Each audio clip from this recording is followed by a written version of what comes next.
I'm Emma-Louise Coffey and welcome to The Dairy Edge, the Teagasc Dairy podcast. We're bringing you the latest information, insights and opinion to improve dairy farm performance. On this week's show, it's all about the newborn calf.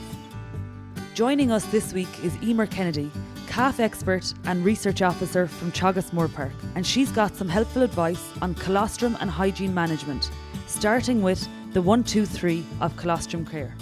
To me, the colostrum 1-2-3 rule is by far one of the most important things in calf management. So when we talk about 1-2-3, 1 is the first milking and only the first milking. So it's that first milk that the cow produces.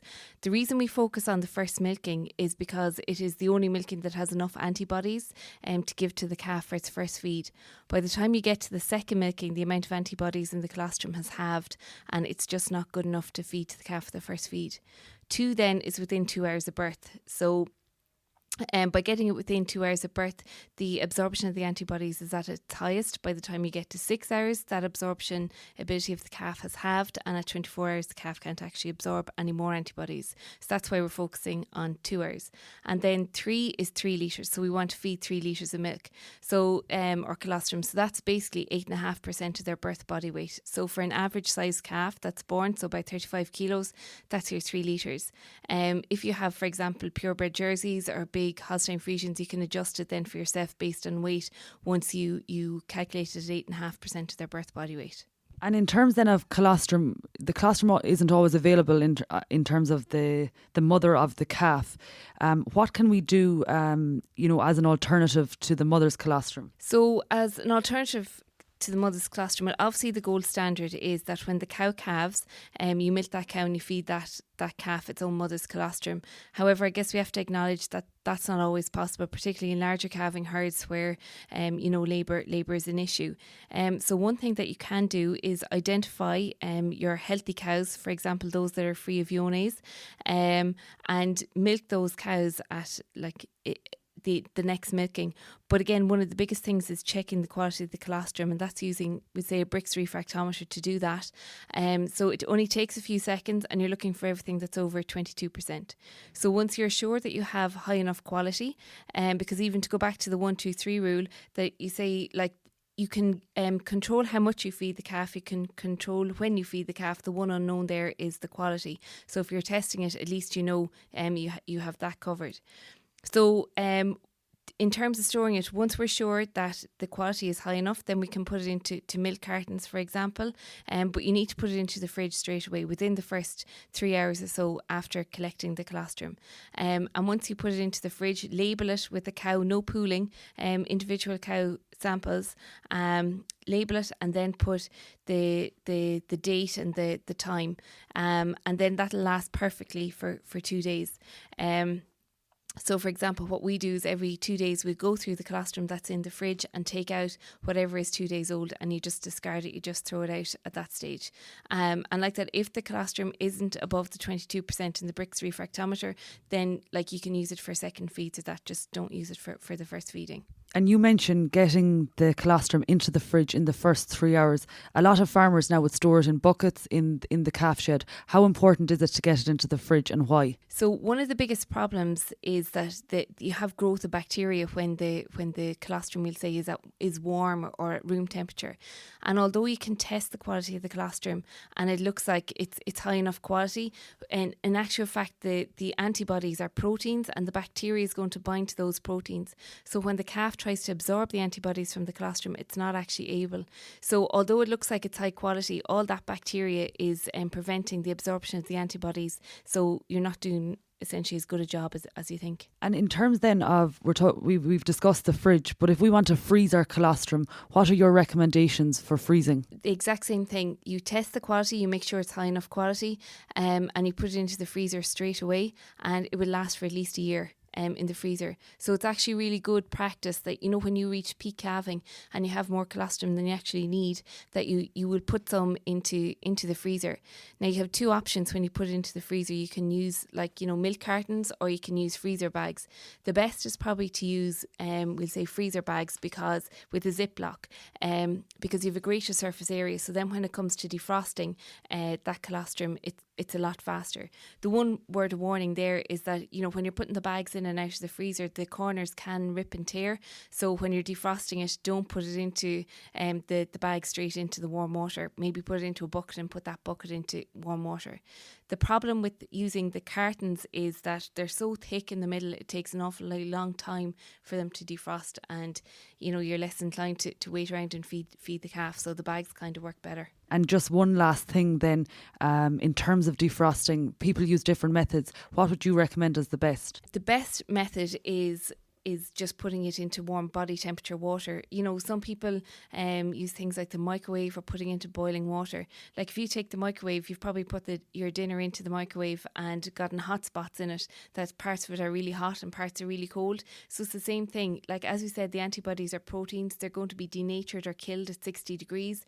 So you have very little control over the temperature. And the same when you put it into boiling water.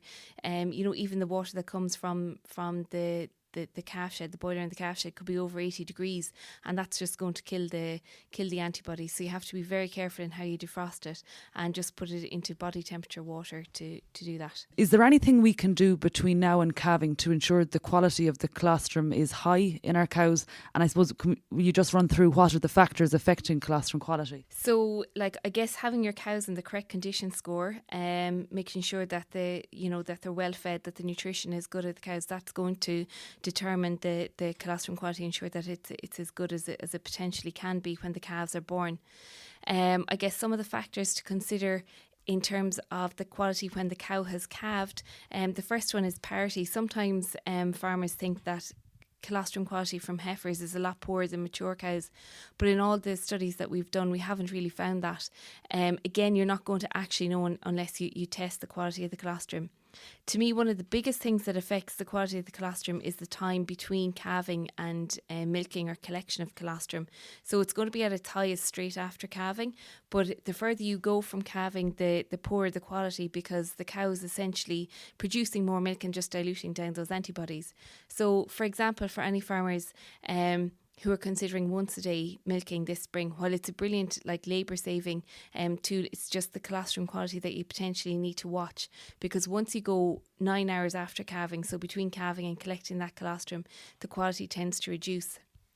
Invariably, we'll see cows, that may be calved early in the evening and aren't milked again until the following morning, that their colostrum quality is a lot lower than, say, cows who were milked more or less straight after calving. So that's just something to watch out for. And the other thing then is towards the end of the season, your late calvers, those kind of April, May time calvers, their colostrum quality also tends to be a bit lower, and that's probably because they've been on silage for a much longer period of time with poorer quality feed, and that's been reflected then in the colostrum quality. So to overcome that, it's always good to have a supply of colostrum in the freezer, that you can defrost and use. And again, even as we were saying, during peak calving, that you store some of it, which will last until next year. So, for example, if your heifers calve down and they don't have enough colostrum, that you have some on standby to feed them. So I think we've covered everything in terms of the management of feeding of colostrum. So there's a big debate whether we feed whole milk or we feed powder. And, some people then think they're reluctant to feed powder for a week or two. So what are your recommendations in terms of the conversion from whole milk to powder? If we even go back a step, that you have your colostrum feeding and then you move on to your transition milk. So, ideally you'd feed transition milk for maybe 3 to 4 days. Particularly if you vaccinated the cows for corona or rota, to get the antibodies into the calf. Although we said the calf can't absorb any more antibodies after 24 hours, there tends to be a local effect in the gut. So if you have problems with rota, you do need to feed that transition milk to get the benefit from it. We have done studies here where we've shown that by feeding transition milk, you're going to reduce the amount of droopy ears and runny eyes and nose of the calves compared to going straight on to whole milk or onto milk replacer. For herds that potentially have a ionase issue, or they're involved in kind of minimising their ionase outbreak, if they have positive cows, there is a strategy there that you can go straight on to milk replacer after the first feed of colostrum.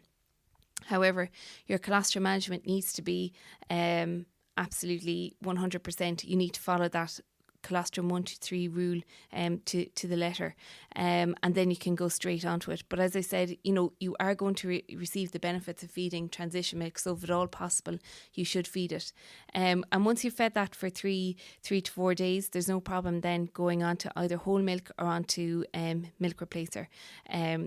Once you have good quality whole milk or good quality milk replacer, there should be no difference in performance between the two. In terms of the practices, you've been on a lot of dairy farms during the spring, and you're working at Teagasc Moor Park during the spring.